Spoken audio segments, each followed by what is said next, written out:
شخص شهيد إبراهيم درويش شهيد مجلس سنوني غادر وخيانة دشمن شوي أم باش ناخا البال هموم شهيد إجديم إجدخان الطويلة وأم شخصاقيش معلومات الشهيدة رفاظين إلو بيرهاتنا شهيدة ما تقول المجلس سنوني دا شهيد كتين جارك ديتين أم باش ناخا البال هموم شهيدة الطويلة خوينا هكا البردي ملتي لداين هذا هكا بن دارا داين براستي بخوينا وان شهيدا بيشكتنا هرا مزن ملتي اس دي بانده سالا دا بيش خز ام دينداري وان شهيدانا مالبات وان شهيدانا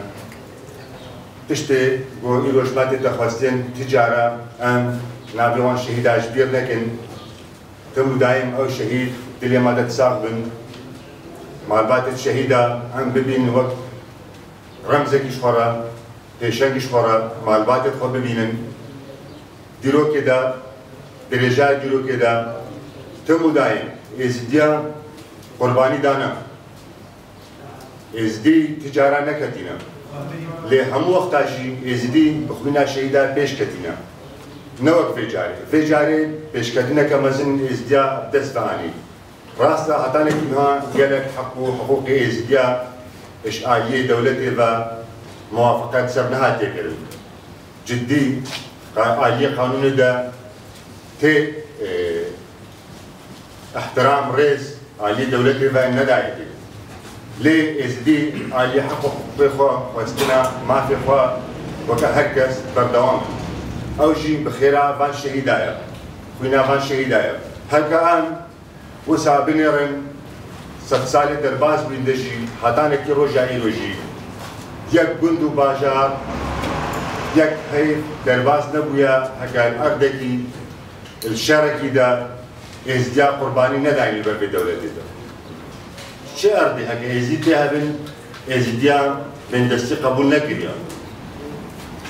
الشركي بين عراقي وايراني دا كتك روج نبو أكبر مباشرة إزديا قافلة شهيدة درباز نبو ليه ديسا إزديد بردوام وقتي هكا بيت خواستين إزدي طلبة حقي خوبكن تجارة جي أو الإزديا نامرن إلا تحوجيبن